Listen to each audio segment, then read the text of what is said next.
Bismillahirrahmanirrahim. Assalamualaikum warahmatullahi wabarakatuh. Waalaikumsalam warahmatullahi wabarakatuh. Alhamdulillahirabbil alamin wa bihi nasta'in ala umurid dunya waddin. Assalatu wassalamu ala asyrafil anbiya'i wal mursalin sayyidina Muhammadin wa ala alihi wa sahbihi ajma'in, amma ba'du. Bapak Ibu sahabat jamaah kajian Sahih Bukhari yang dirahmati oleh Allah. Pertama, marilah kita panjatkan puja dan puji syukur kita kehadirat Allah Subhanahu wa Ta'ala. Alhamdulillah, pada malam hari ini kita dapat mengikuti kajian Sahih Bukhari setiap Ahad malam dalam keadaan sehat walafiat. Salawat dan salam selalu tercurah kepada baginda kita Nabi besar Muhammad sallallahu alaihi wasallam beserta keluarganya, para sahabatnya, dan insya Allah kita semua yang hadir mengikuti kajian Sahih Bukhari baik melalui Zoom meeting maupun melalui live streaming senantiasa mendapatkan syafaatnya di yaumil akhir. Bapak Ibu jamaah kajian Sahih Bukhari yang dirahmati oleh Allah, alhamdulillah guru kita Bapak Profesor Kiai Haji Kamarudin Amin MA, beliau telah hadir bersama kita. Izinkan kami menyapa. Assalamualaikum Prof. Kamar. Waalaikumsalam warahmatullahi wabarakatuh. Bu Lubna. Alhamdulillah, terima kasih Prof. Semoga guru kita selalu dalam keadaan sehat walafiat dan tentunya keberkahan selalu terlimpah untuk beliau dan keluarga. Amin ya rabbal alamin. Mengawali kajian kita, marilah sama-sama kita kirimkan suratul Fatihah yang tentunya untuk baginda kita Sang Maha Guru Rasulullah Sallallahu Alaihi Wasallam dan juga untuk guru-guru kita khususnya pengarang kitab Sahih Al-Bukhari yakni Al-Imam Al-Bukhari, dan juga kepada para jamaah sekalian, juga kepada orang tua kita, para sahabat yang tentunya harapan kita koneksi dan hubungan kita kepada Rasulullah semakin kuat. Ala hadhihi niyah wa ala kulli niyatin salihah. Al-Fatihah. A'udzubillahi minasyaitonir rajim. Bismillahirrahmanirrahim. Alhamdulillahirabbil alamin arrahmanir rahim maliki yaumiddin. Iyyaka na'budu wa iyyaka nasta'in. Ihdinas siratal mustaqim. Siratal ladzina an'amta 'alaihim ghairil maghdubi 'alaihim waladdallin. Amin. Terima kasih yang sama-sama kita muliakan guru kita Bapak Profesor Kamarudin Amin. Beliau selaku pengasuh tetap kajian Sahih Bukhari setiap Ahad malam yang dilaksanakan oleh Direktorat Jenderal Bimbingan Masyarakat Islam. Perlu kami informasikan bahwa kajian Sahih Bukhari ini disajikan melalui live streaming dan Zoom meeting yang tentunya membuka pertanyaan dan tanya jawab untuk para sahabat jamaah kajian Sahih Bukhari melalui kolom chat yang disediakan. Sebelum kita mendengarkan kajian kita pada seri kelima mengangkat tema ajaran persamaan antar manusia yang mengambil hadis pada bab ke-22 untuk kitab kami di hadis ke-30. Alhamdulillah pada kajian seri ke-14 kemarin, yakni tentang tema kesalehan sosial, mengangkat hadis tentang menebar salam adalah bagian dari Islam. Hadis ini menerangkan tentang tuntunan bergaul atau refleksi seorang muslim dalam kehidupan sosial. Amar berkata ada 3 hal yang menunjukkan seorang muslim dikatakan imannya sempurna atau menunjukkan kesalehan secara sosial. Yang pertama adalah al-insafu min nafsik, adil pada diri sendiri. Yang kedua adalah bazlus salam lil alam, menebar kedamaian bagi alam, dan yang ketiga adalah al-infaq minal iqtar, berinfak dalam keadaan sempit. Islam yang terbaik adalah memberi makan kepada orang miskin dan memberi salam kepada siapa yang diketahui atau yang tidak diketahui. Hal ini tentunya dalam rangka membangun komunitas yang kuat, yang terbaik, sejahtera, damai, dan selalu merefleksikan kedamaian bagi alam. Hadis selanjutnya yakni hadis ke-29 tentang bab kufur kepada suami. Hadis ini menunjukkan tentang kurangnya penghargaan seorang istri kepada suami, di mana penghargaan istri itu adalah hal yang dapat mengembirakan bagi para suami dan tentunya menghargai setiap kebaikan yang diberikan oleh suami dan menjadi ladang pahala bagi seorang istri. Hadis ini juga menunjukkan relasi, sebagaimana kita ketahui bahwa rumah tangga adalah relasi yang melibatkan Allah Subhanahu wa Ta'ala, yang di dalamnya yang harus dijalin, saling menghargai, saling memuliakan, saling membutuhkan dalam fungsinya masing-masing dalam rangka meningkatkan kualitas keimanan kemanusiaan di antara keduanya. Banyak ayat-ayat yang menunjukkan tentang kemuliaan antara suami dan istri, bergaulnya atau hubungan suami dan istri, yakni hadis ini juga menunjukkan seorang istri pun juga mempunyai hak dan kewajiban yang seimbang, begitu pula para suami. Tidak adanya perbedaan antara laki-laki dan perempuan di hadapan Allah, yang membedakan adalah amalnya. Maka malam ini kita lanjutkan kajian kita pada seri ke-15 dengan hadis ke-20, hadis ke-30 pada bab ke-20 tentang ajaran persamaan antar manusia. Selanjutnya kami persilahkan kepada guru kita, Bapak Prof. Kamar, untuk menyampaikan kajiannya. Baik, bismillahirrahmanirrahim. Assalamualaikum warahmatullahi wabarakatuh. Alhamdulillah alladzi bi ni'matihi tatimmus shalihat wa bi fadlihi tatanazzalul khairat wal barakat wa bi taufiqihi tatahaqqaqul maqasid wal ghayat. Wassalatu wassalamu ala asyrafil anbiya'i wal mursalin sayyidina Muhammadin wa ala alihi wa sahbihi ajma'in. Hasbunallahu wa ni'mal wakil wa la hawla wa la quwata illa billahil aliyyil azim. Yang saya hormati, saya cintai sahabat-sahabat sekalian, Bapak Ibu sekalian yang mendengarkan kajian virtual ini, baik melalui YouTube, Facebook, atau yang mengikuti lewat Zoom. Yang berbahagia, mudah-mudahan kita selalu diberikan kesehatan, kekuatan, sehingga kita terus dapat menjalankan amanah sebagai hamba dan sebagai khalifah Allah di muka bumi. Alhamdulillah pada malam hari ini kita memasuki seri ke-15. Ya, jadi pertemuan ke-15, insya Allah kita akan membahas beberapa hadis yang ada di dalam Sahih Al-Bukhari. Pada malam hari ini kita sampai pada bab ke-22, hadis ke-29 yang berbunyi Bismillahirrahmanirrahim. Mari kita membaca ya. Al-ma'asi min amril jahiliyah wa la yukaffiru sahibuha birtikabiha illa bisyirk.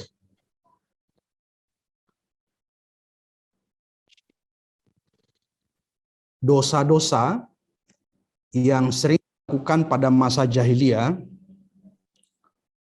tetapi pelakunya tidak menyebabkan kafir, ya, wala yukaffaru sahibuha birtikabiha. Jadi ada dosa-dosa yang sering dilakukan pada masa jahiliyah, dilakukan setelah Islam, tetapi pelaku dosa-dosa tersebut itu tidak menyebabkan pelakunya menjadi kafir, kecuali dengan syirik.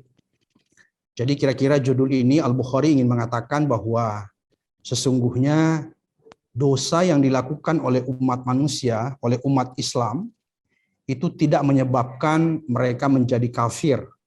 Jika telah bersyahadat, telah masuk Islam, telah mengakui Islam sebagai agamanya, maka ketika mereka berbuat dosa, dosa besar atau dosa apapun yang mereka lakukan, itu tidak menyebabkan mereka menjadi kafir. Jadi hati-hati dengan mengkafirkan seseorang. Karena meskipun mereka melakukan dosa besar, itu tidak boleh kita mengatakan mereka itu kafir. Karena telah bersyahadat. Ini kira-kira yang ingin dikatakan oleh Al-Bukhari. Dan sesungguhnya dosa itu yang dilakukan oleh umat Islam, oleh umat manusia sebesar apapun, itu berpotensi untuk diampuni atau dimaafkan oleh Allah Subhanahu wa taala jika Allah berkehendak, ya. Jadi hanya syirik yang tidak bisa diampuni. Kemudian di sini Imam Al-Bukhari mengutip sebuah ayat yang berbunyi, innallaha la yaghfiru ayyushraka bihi wa yaghfiru ma duna dzalika liman yasha. Jadi sesungguhnya Allah tidak mengampuni dosa syirik, ya, dan mengampuni selain syirik bagi yang dikehendaki oleh Allah. Jadi artinya selain syirik itu bisa dimaafkan oleh Allah jika Allah menghendaki, atau bagi yang dikehendaki oleh Allah. Itu kira-kira yang ingin disampaikan oleh Imam Al-Bukhari dengan mengutip ayat tersebut yang ada pada surah An-Nisa ayat 48.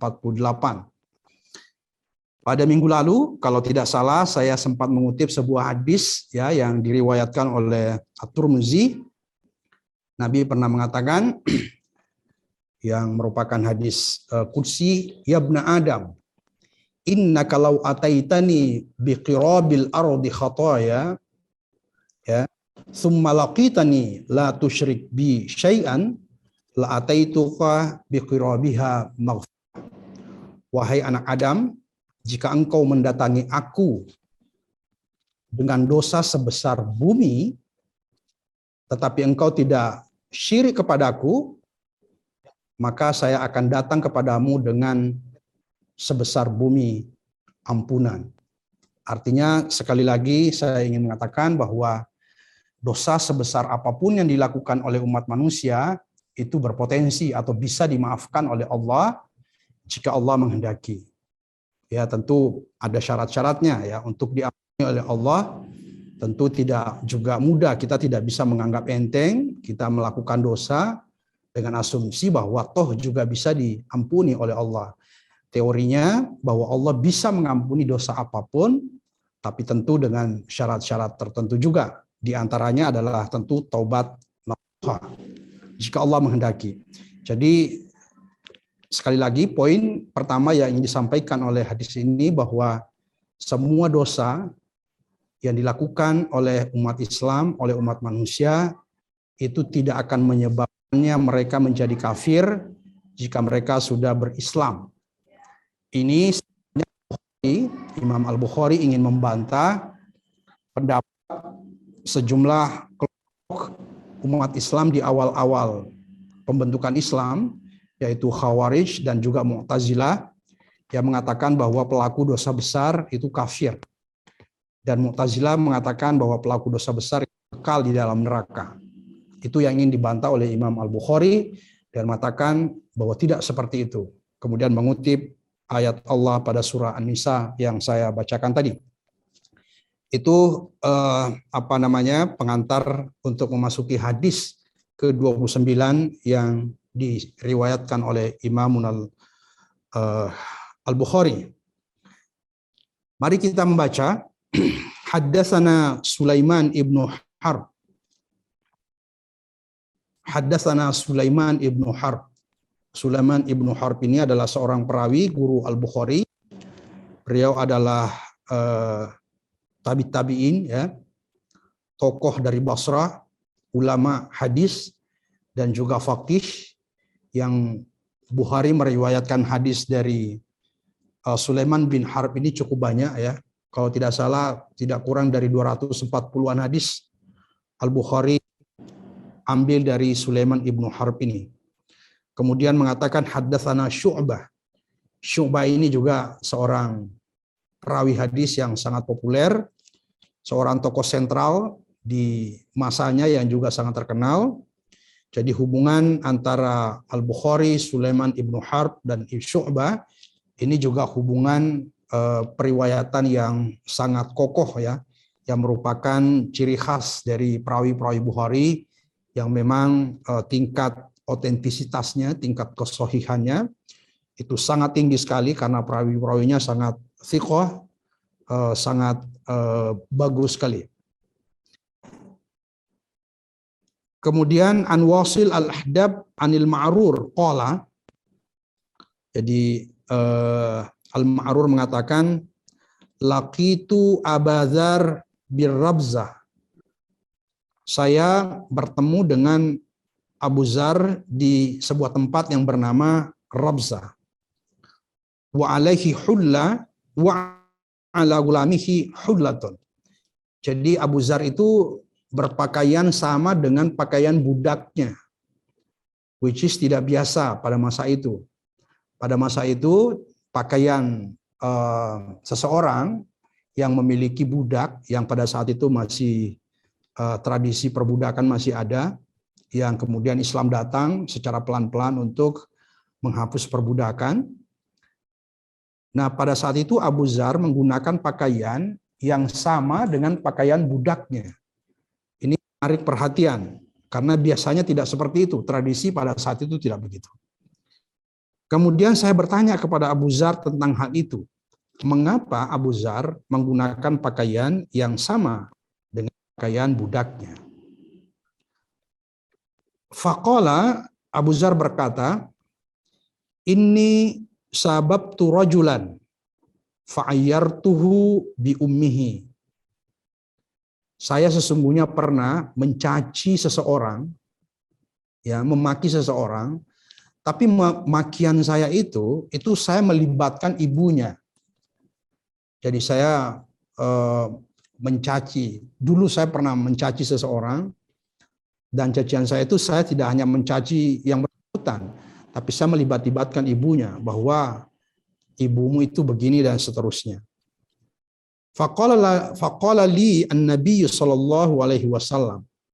Kemudian Nabi berkata kepada saya, kata Abu Zar, ya Abu Zar, a'ayyartahu bi ummihi. Apakah engkau memaki seseorang dengan ibunya? Amru'un wa fika jahiliyah. Kamu ini seperti orang jahiliyah saja. Perbuatanmu itu adalah perbuatan jahiliyah. Pada masa jahiliyah, sesuatu yang sangat biasa ketika orang memaki, bukan hanya yang bersangkutan yang dimaki-maki, tetapi juga yang dimaki adalah ibunya atau bapaknya atau keluarganya. Ya. Maka mengatakan, Nabi menegur Abu Zar, mengatakan perbuatanmu itu adalah perbuatan jahiliyah. Kemudian Nabi mengatakan, ya, jadi sebelum kita sampai ke sini, saya ingin menjelaskan sedikit bahwa yang dimaksud dengan Abu Zar itu adalah Bilal.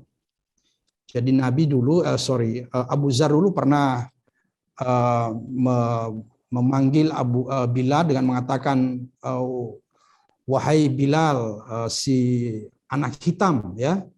Jadi Abu Zar itu adalah Jundub ibnu Junadah al-Ghifari, ya. Jadi Abu Zar itu seorang sahabat minas sabiqin al-awwalin, ya, termasuk sahabat awal-awal dan sangat terhormat sesungguhnya. Beliaulah yang memaki Bilal dengan mengatakan, wahai Bilal, si orang hitam, begitu, anak dari orang hitam, gitu, kira-kira begitu. Jadi memakinya dengan melibatkan ibunya. Kemudian Nabi marah, Nabi menegur Abu Zar. Itu perbuatan jahiliyah, kenapa kamu masih lakukan? Maka diriwayatkan bahwa pada saat itu Abu Zar, ya, ini di luar dari konteks hadis ini, kita mendapatkan dari penjelasan dari beberapa riwayat bahwa pada saat itu ketika Nabi mengatakan kepada Abu Zar bahwa itu perbuatan jahiliyah, mengapa engkau masih lakukan?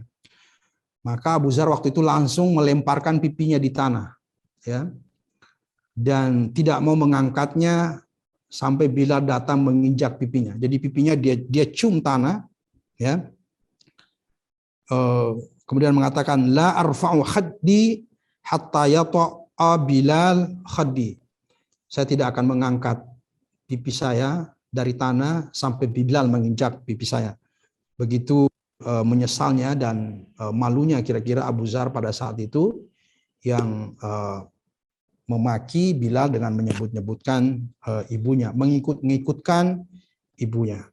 Maka Nabi mengatakan, ikhwanukum khawalukum ja'alahumullahu tahta aidikum.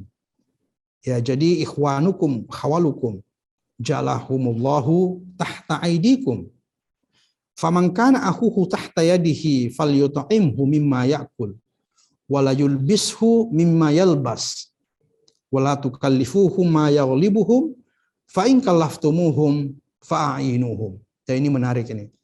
Jadi Nabi mengatakan bahwa orang itu, ya, budak atau orang yang bekerja dengan kita itu adalah keluarga kamu yang telah Allah jadikan di bawah tanganmu, menjadi bagian dari kehidupanmu. Maka barang siapa yang menjadikan seseorang bagian dari kehidupannya, katakanlah sebagai budak pada saat, atau konteks sekarang mungkin adalah yang kita pekerjakan di rumah bersama dengan kita,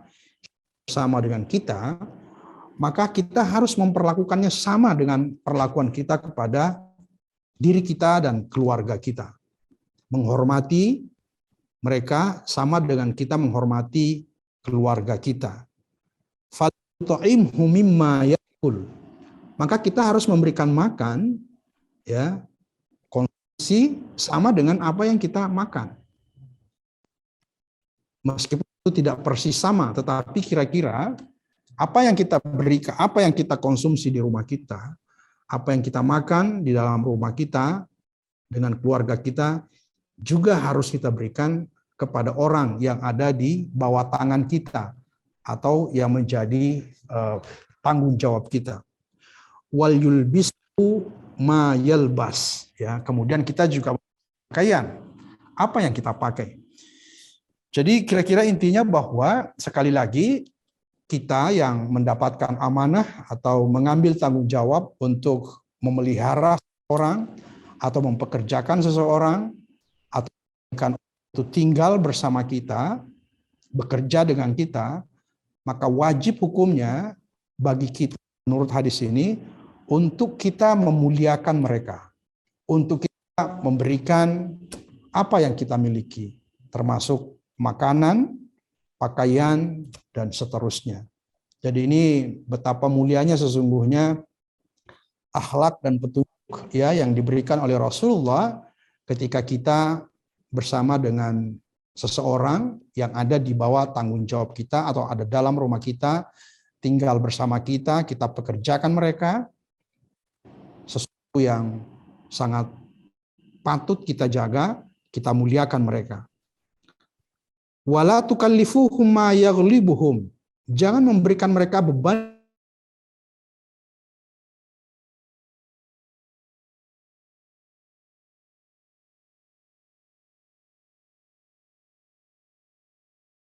yang bekerja dengan kita. Jangan mengeksploitasi orang yang kita atau yang berada di dalam tanggung jawab kita. Fa in kallaftumuhum fa'ainuhum. Ya, jika kamu memberikan mereka beban, maka bantulah. Ya, jadi permudahlah mereka. Jadi intinya adalah dalam hadis ini banyak sekali hal yang menurut saya menarik sekali ya, untuk kita jadikan sebagai panduan, menjadi referensi rujukan kita dalam berinteraksi, dalam memperlakukan orang-orang yang dekat dengan kita. Nah, kira-kira yang bisa kita tarik dari hadis ini banyak sekali ya. Yang pertama adalah ajaran tentang ya. Jadi persamaan sesama manusia. Ad-da'watu ilal musawat bainan nas wa annahu la fadla li arabiyyin ala ajamiyyin illa bittaqwa. Jadi ajaran persamaan mengajarkan kita untuk kita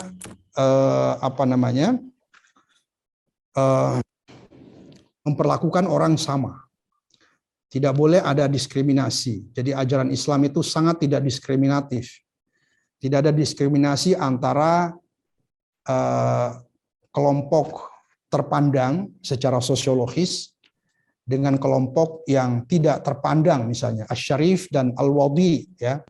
Jadi dalam komunitas kita secara sosiologis, saya kira kita semua tahu ada orang yang terpandang mungkin karena mereka kaya atau mereka dari keluarga berada dan seterusnya.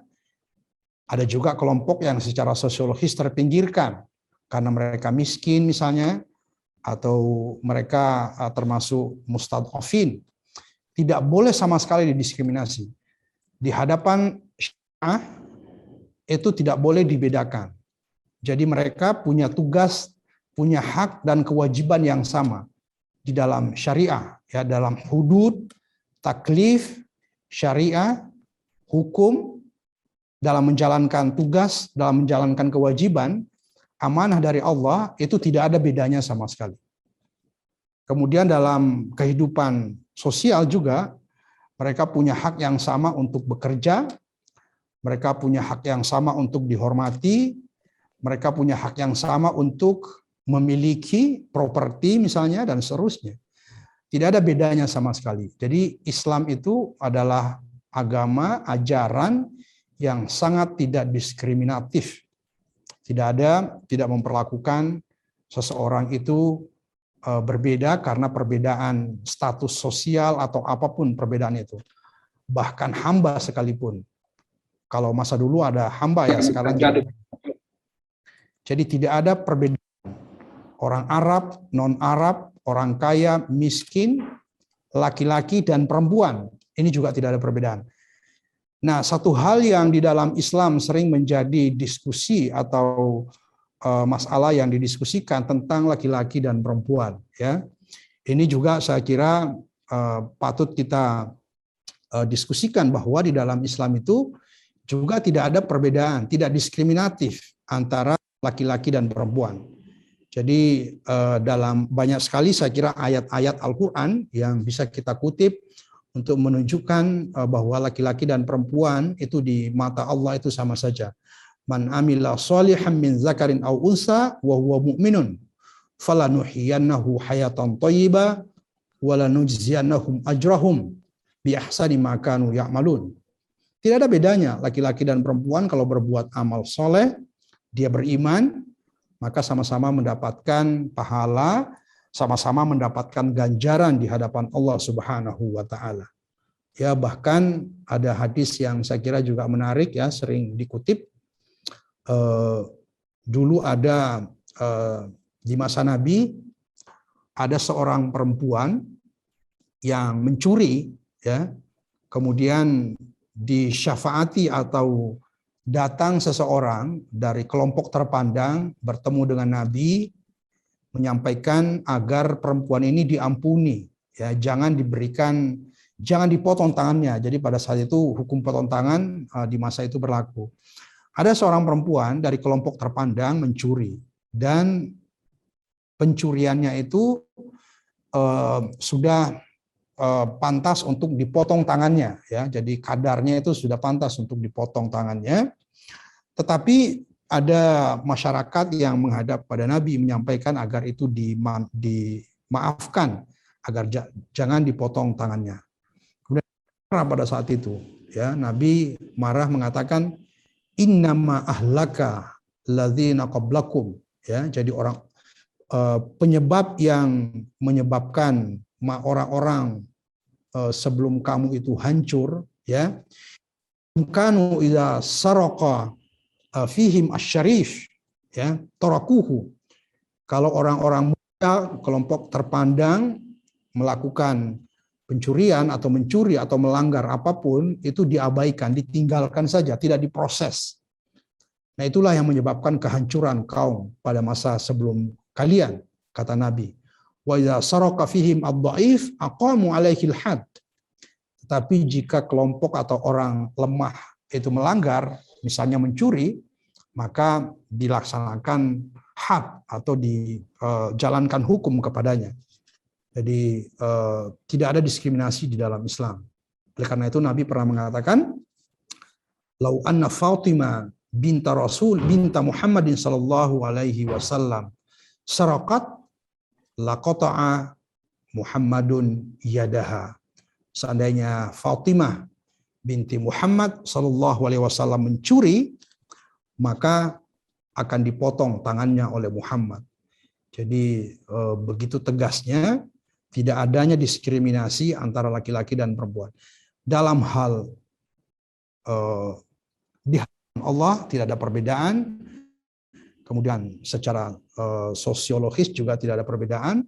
Dalam kehidupan sosial, dalam kehidupan dalam peradaban, dalam kehidupan kebudayaan, dalam pendidikan, hak untuk bekerja, itu sama sekali tidak ada diskriminasi. Namun demikian perlu kita catat juga bahwa meskipun tidak ada diskriminasi di dalam Islam dan hak laki-laki dan perempuan itu sama saja, tapi tentu tidak identik. Ada hal-hal yang sifatnya kodrati yang tetap membedakan laki-laki dan perempuan. Ya, walaysa dzakaru kal unsa. Jadi tidak persis sama. Ada hal-hal yang membedakannya. Dan itu sudah kodrat dan itu sudah menjadi ketetapan. Ya. Misalnya dalam pernikahan. Dalam pernikahan itu kan wanita membutuhkan wali, ya kan? Sementara laki-laki tidak membutuhkan wali. Kemudian dalam kesaksian, ya dalam kesaksian itu juga berbeda, ya. Dalam Al-Quran dikatakan fa illam yakuna rajulaini farajulun wa imra'atan. Ya, jika tidak ada dua laki-laki, maka satu laki-laki, dua perempuan. Jadi dalam kesaksian itu tetap berbeda. Kemudian dalam hal berjamaah, ya, sholat jamaah perempuan itu tidak wajib, laki-laki itu wajib. Begitu juga dalam berperang, jihad, ya, wanita itu tidak wajib berperang. Seandainya ada perang, jihad, wanita tidak wajib hukumnya berperang, sementara laki-laki wajib hukumnya berperang. Dalam hal kewarisan juga berbeda, ya. Jelas sekali dalam pembagian warisan itu diatur di dalam Al-Quran.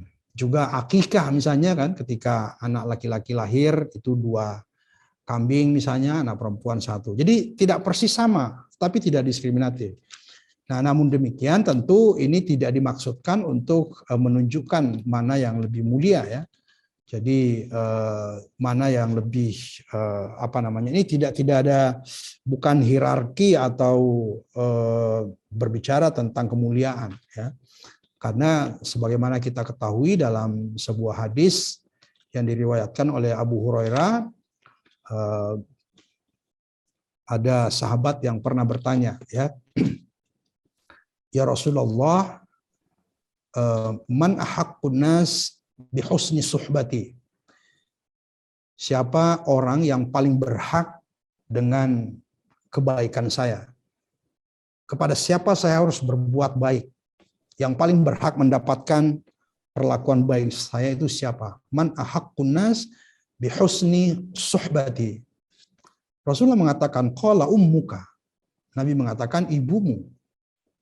Summaman. Kemudian siapa lagi? Nabi mengatakan qala ummuka, ibumu. Summaman, siapa lagi?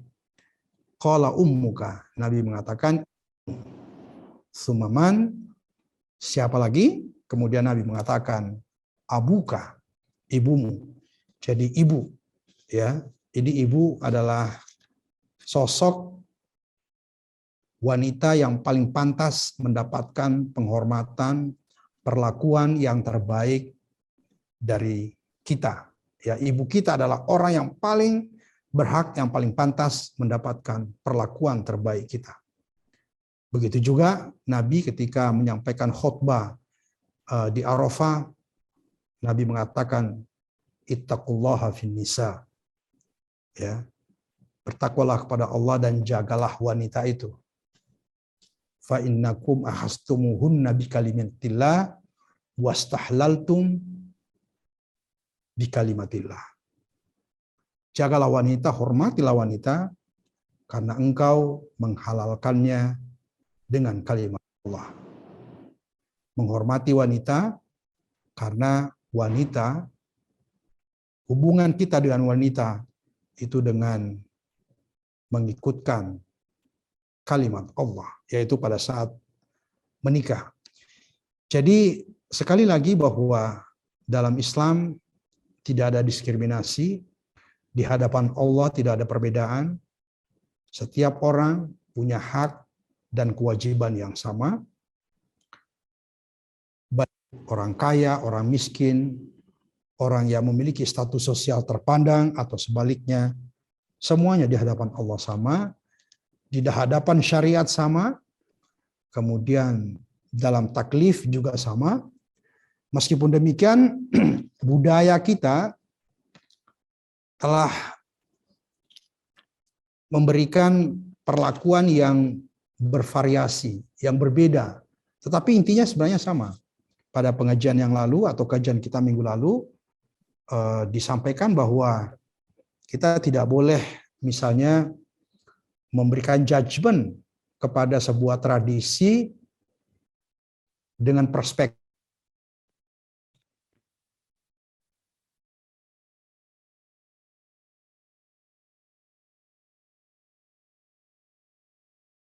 dalam memperlakukan wanita-wanitanya, dalam menghormati wanita-wanitanya, istrinya dan putri-putrinya, keluarganya, itu dengan misalnya tidak membolehkan mereka bekerja.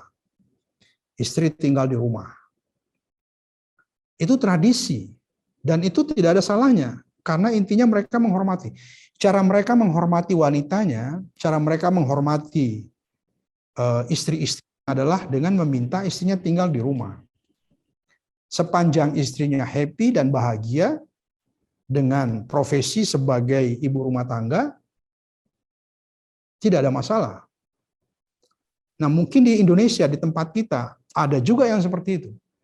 Ada di antara kita yang memilih untuk memutuskan agar istri kita tetap berada di rumah, tidak usah bekerja, menjadi ibu rumah tangga. Itu juga sebuah profesi dan harus kita hormati.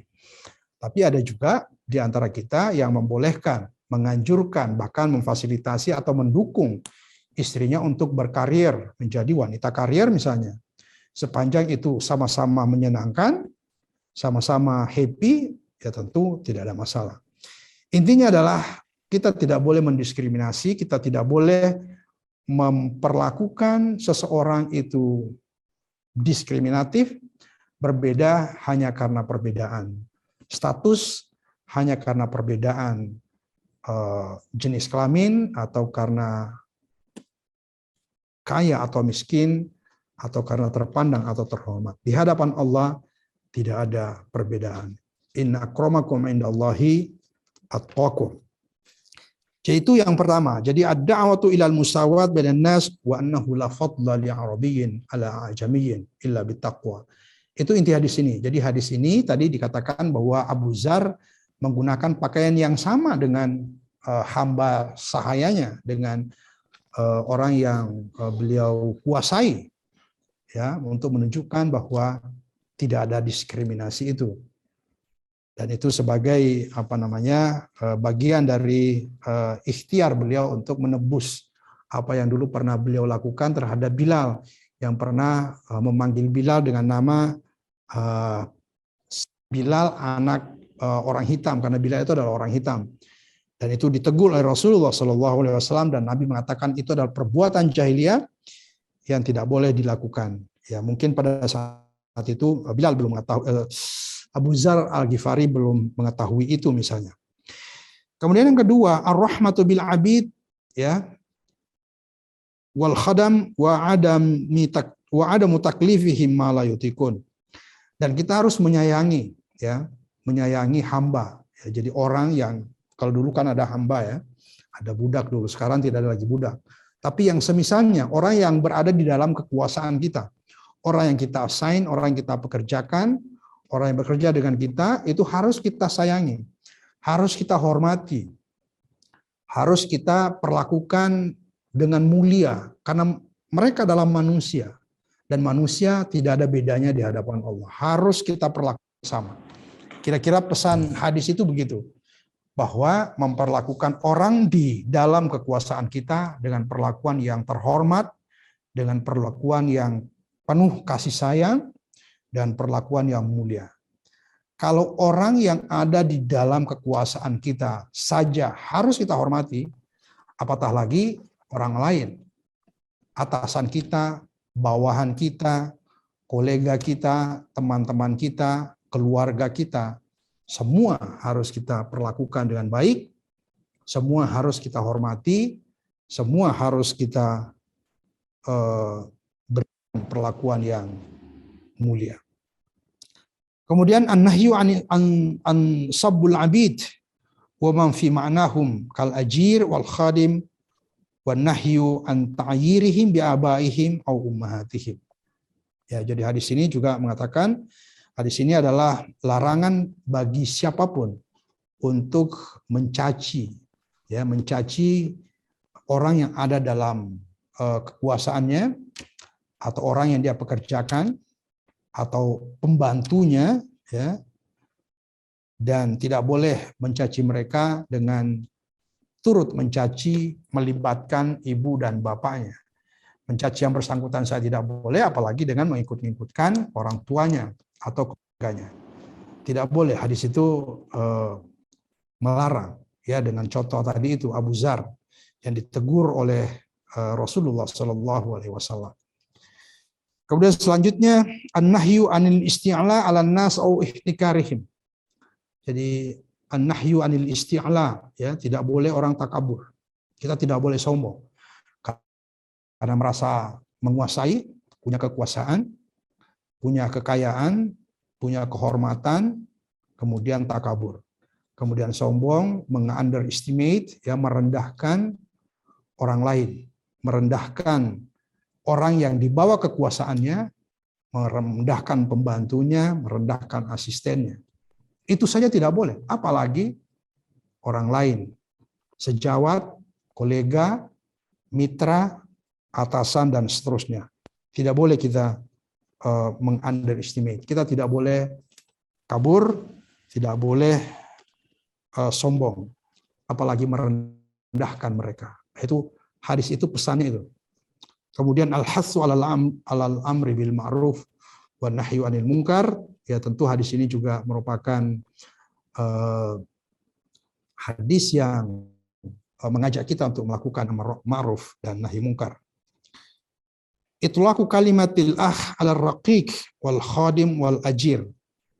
Ya, bahkan kita seharusnya mengatakan kalimat yang egaliter kepada mereka itu. Misalnya mengatakan saudara, ya, dan seterusnya. Jadi sikap perilaku egaliter itu juga bagian dari ajaran Islam.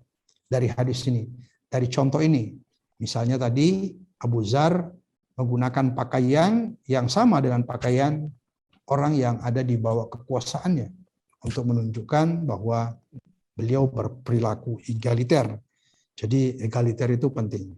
Egaliter ini penting dan juga tidak hanya penting menurut saya, tapi juga bisa sangat produktif, ya, karena ada sikap egaliter ini menciptakan suasana yang kondusif, ya, menyebabkan orang bisa merasa dekat, orang lain merasa aman, sehingga mereka bisa lebih produktif dalam bekerja kita.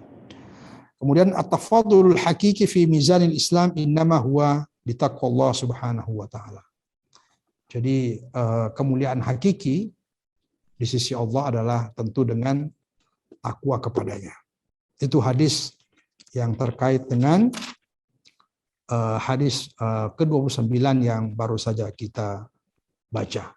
Jadi saya kira banyak poin yang dapat kita tangkap dari hadis yang baru saja kita baca ini. Saya kira masih ada waktu sedikit, kita tambah lagi satu hadis lagi. Hadis berikutnya,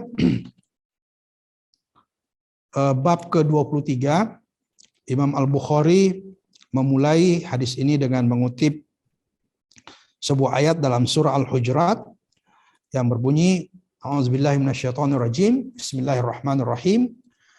Wa in ta'ifatani minal mu'minina iqtatalu fa aslihu bainahuma. Ini Al-Hujurat ayat 9 yang artinya dua kelompok dari orang yang beriman berperang, bermusuhan, maka damaikan antara kedua. Ya, jadi kalau ada orang beriman yang saling berperang, saling bermusuhan, maka damaikanlah. Fasammahum al-mu'min, ya mereka disebut sebagai orang mukmin. Ya, disebut sebagai orang mukmin.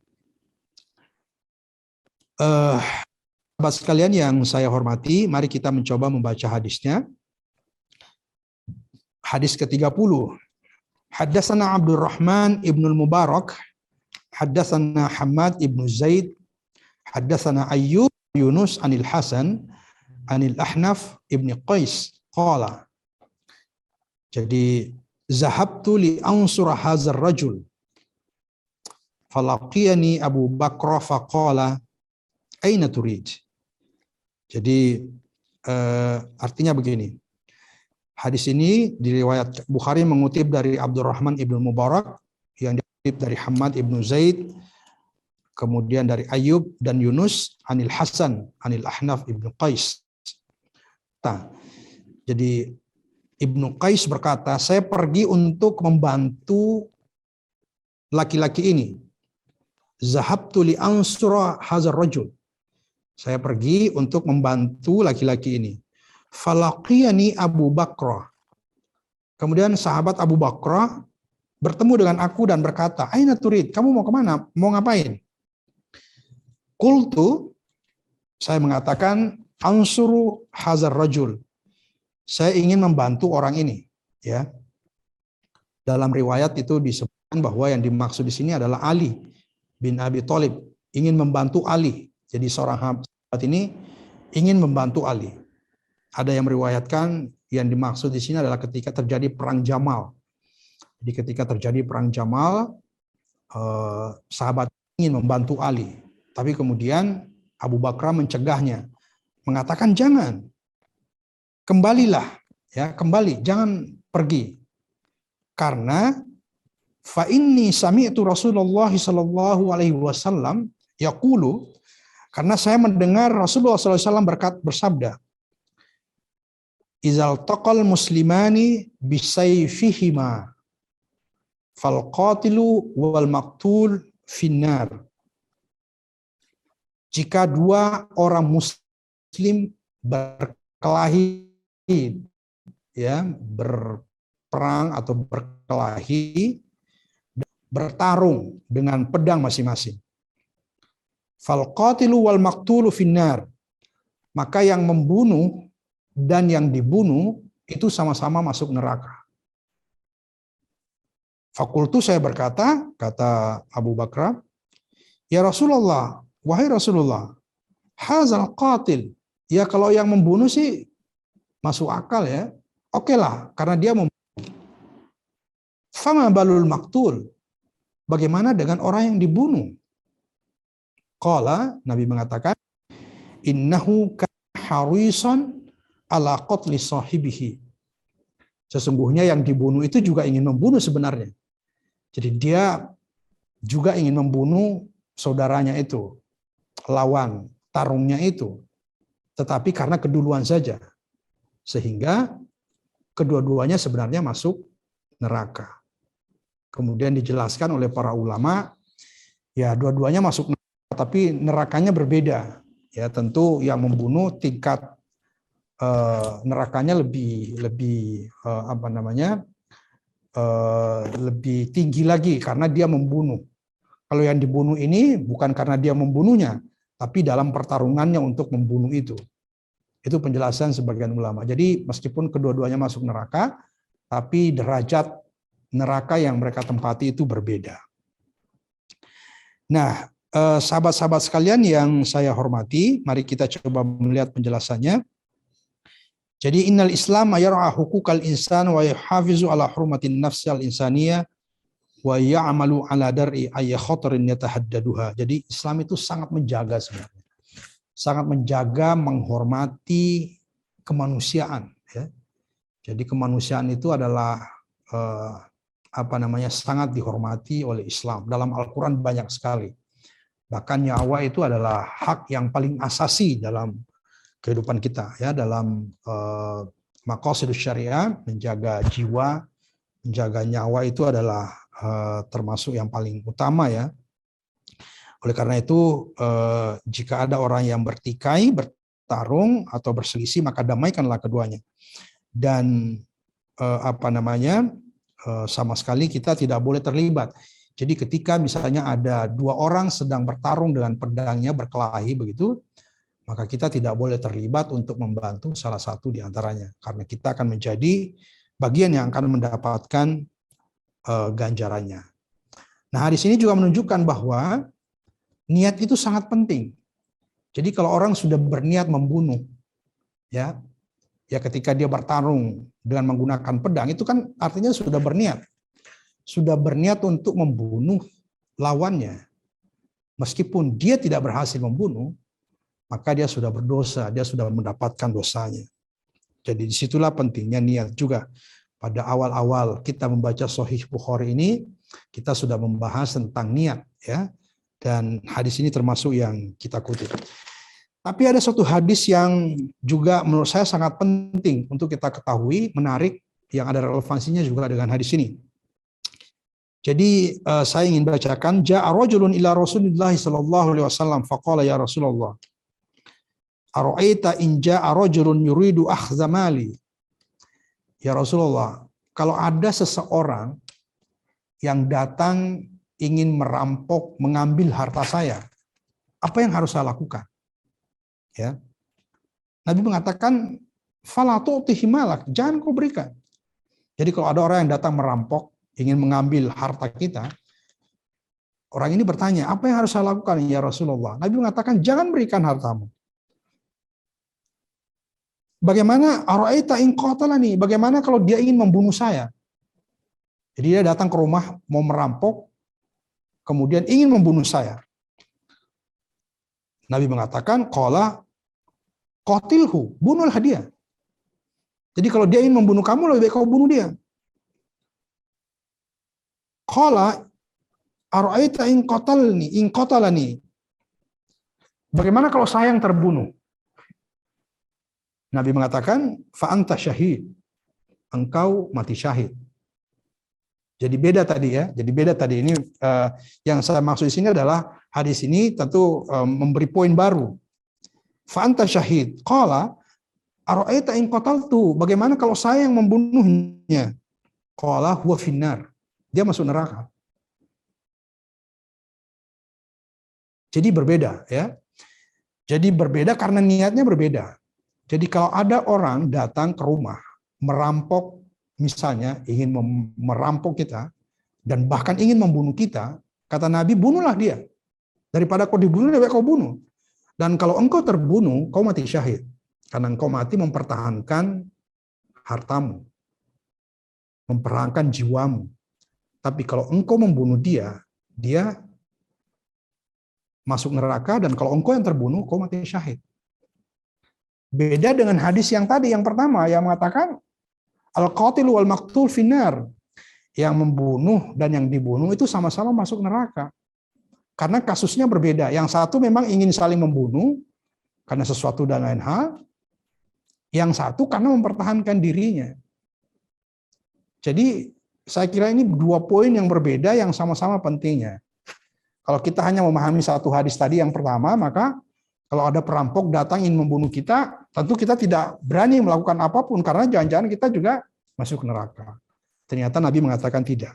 Kalau engkau mati syahid, dan kalau engkau membunuh dia, dia masuk dalam neraka. Ya, jika mereka datang ingin merampas hartamu. Bapak Ibu yang saya hormati, sahabat-sahabat sekalian, jadi kira-kira banyak sekali poin yang dapat kita ambil dari hadis ini ya.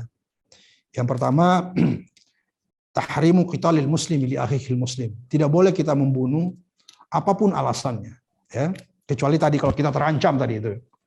Ya, jadi apapun alasannya kita tidak boleh membunuh. Ya, tidak boleh mengharamkan, kita tidak boleh menghalalkan darah saudara kita. Apalagi hanya karena persoalan keyakinan, persoalan berbeda pandangan. Kita kafirkan, kemudian kita halalkan darahnya. Dan sekarang ini terjadi, ya. Sekarang ini banyak pendapat seperti itu, banyak juga kelompok seperti itu, kelompok-kelompok ekstremis itu, kelompok-kelompok ekstremis yang menyalahkan semua orang, yang mengkafirkan semua orang, kemudian menghalalkan darahnya, sehingga melakukan tindakan-tindakan terorisme misalnya, itu sama sekali tidak dibenarkan di dalam Islam.